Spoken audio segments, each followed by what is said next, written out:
Now we caught the Jehovah Witnesses in a bold-faced lie once again. They back in '09 had a watchtower, or in their watchtower they're awake. It says names were something given or taken in harmony with the physical characteristics of the person. And that's not every name. Um for instance, Isaac and Rebekah had a son who was born with red hair as thick as a wool garment. Now notice they put wool in here. Why would you put a wool garment? And it show you how they was telling a bold-faced lie, because when you go into the article about Esau, it had nothing to do with anything close to wool. Then they told another lie and said his name meant Harry in Hebrew, which it means wasted away is he, and it means pretty much that he had albinism or leprosy. He didn't have any pigment in his skin, so that's why you can see the blood straight through his skin to make him red, because everybody got red blood. And so when you go into the scriptures real quick, going to Genesis 25 and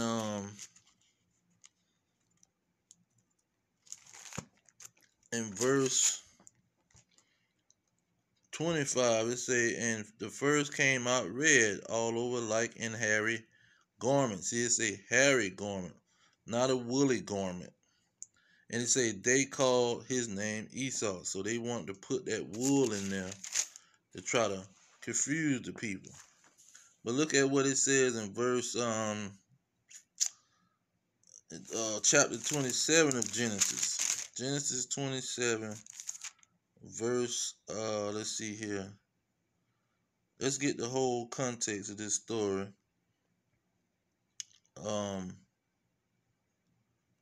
Genesis 27, I'm gonna start at 22. He said, and Jacob went near unto Isaac, his father. Mind you, Isaac was blind, he couldn't see. It said, and he felt him and said, the voice is Jacob's voice, but the hands are the hands of Esau. 23. And he discerned him not, because his hands were hairy, as his brother Esau's hand. So he blessed him. Now he said his hands was hairy. What kind of hair was on his hands? Let's jump back up to verse 15. It said, now Rebekah took goodly raiment of her eldest son Esau, which were with her in the house, and put them upon Jacob her younger son. Verse 16. And she put the skins of the kids of the goats. Did I say of the goats? Yeah, of the goats upon his hands and upon the smooth of his neck. So he put goat hair on Jacob's the smooth of his. That'll let you know another thing. Jacob's neck was smooth, and so he didn't have this goat hair. Goat hair is a stringy hair. See, this is goat hair. That hair is very stringy, just like the Caucasian so-called white man who has leprosy and who is very red. Okay, you go back to Genesis 25. What else was obvious about Esau? Genesis 25:27, it say, and the boys grew, and Esau was a cunning hunter, a man of the field. Now, the hunter, who is the hunters in the earth? The known hunters in the earth is the so-called white man. The known red people in the earth is the so-called white man. The known people that got goat-like hair is the so-called white man.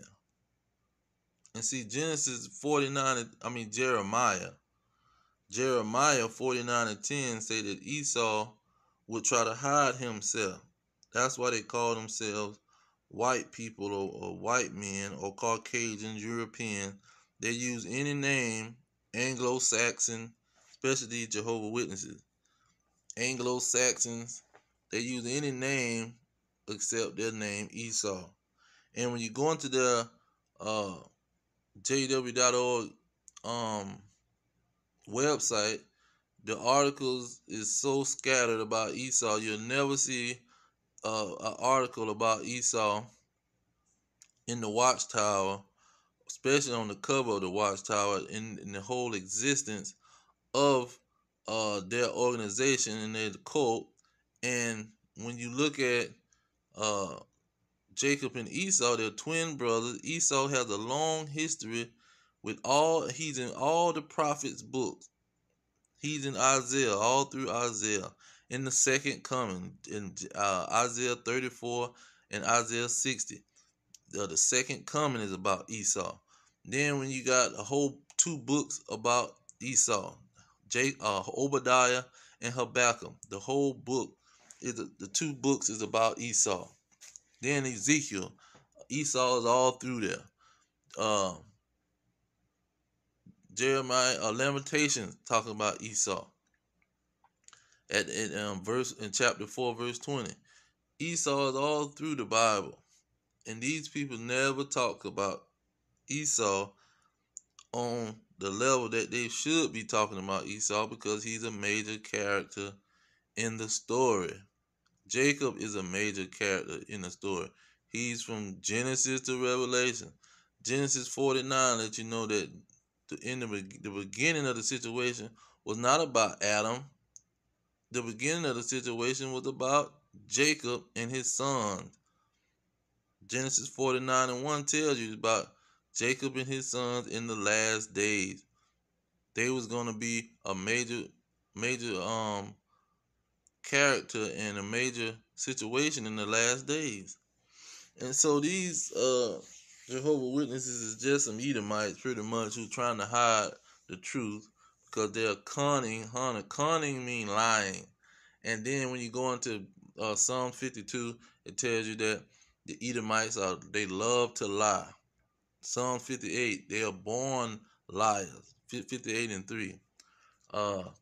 Psalm 64 tell you how they do everything in secret. They do everything in private secrecy. So these individuals are deceivers. They are the Antichrist, the deceiver, Satan, the adversary of God, the son of destruction, son of perdition, man of sin, the wicked, Malachi 1:4, the border of wickedness. These are these Edomites. And so they are the adversarial spirit and military force that's going to war against Jehovah in Revelation 19:19. And so these individuals, they get caught in all of their lies. They also said, the Jehovah Witnesses, that the writers of the Bibles was Asian. We know that all of the writers was Israelites. Jeremiah, Ezekiel, Isaiah, all of these people was Israelites. Apostle Paul wrote 14 books. He was from the tribe of Benjamin. Peter, James, all of these people, John, Moses, all of these people was Israelites. What is he talking about? What is the Jehovah Witnesses talking about? That they the Asians wrote the Bible, was the writers of the Bible. You see, this is the lies that they tell. And Deuteronomy 33:29 say that told the Israelites that your enemies would be found liars. And they didn't understand these things when they was lying. They thought people wasn't gonna be able to catch up with their lies, and they hypnosis that they put on the people is so strong, uh, that a lot of the people not catching them in their lies, and when the people present the lies to them, they don't pay them no attention, and they think you just um, a adversarial spirit to uh, their doctrine and their organization when you catching them in bold faced lies. You see, they all of the pictures that they put up.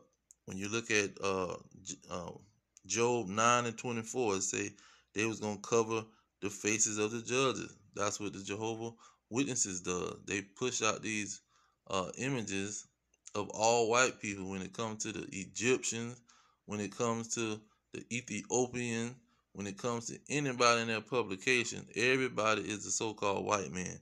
Then when you go into Second Thessalonians, the second chapter, verse 4, it says that he will show himself to be God. This man of sin, these wicked Edomites, they would put themselves up to be God. Ezekiel 28, they would have put themselves and have the mind of God.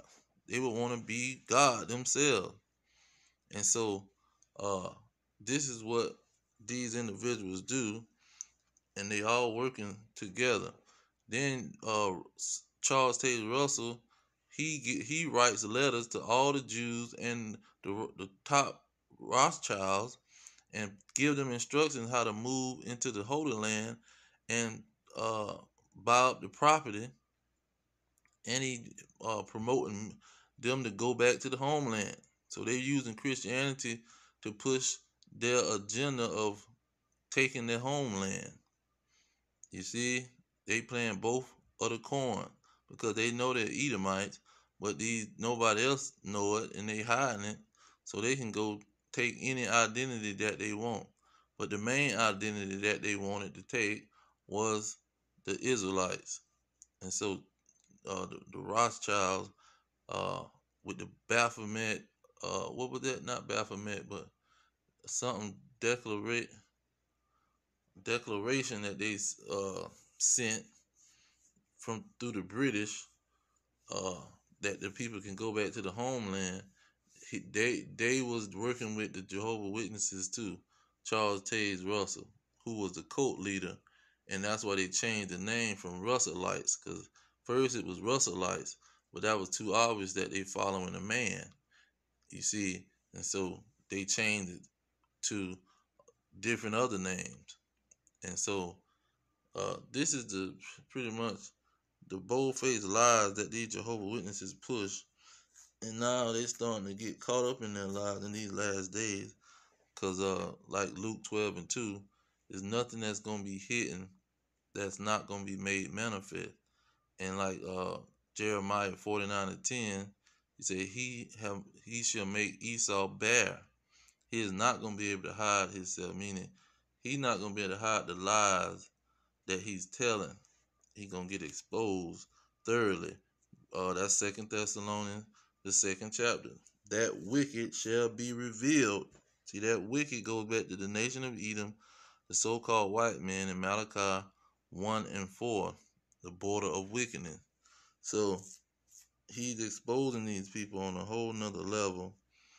And like Daniel 12:10 say, only the wise will understand.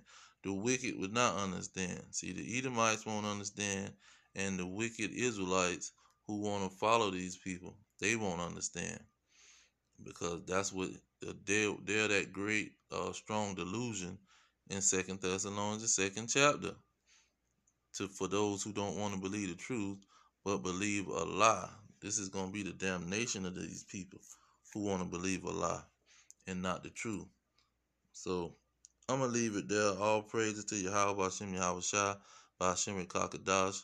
Double honors to the elders pushing the truth. Peace to the elect, uh, the blacks, Hispanics, Native Americans, descendants of slaves, uh, scattered around the globe. Our kingdom is at hand. Shalom.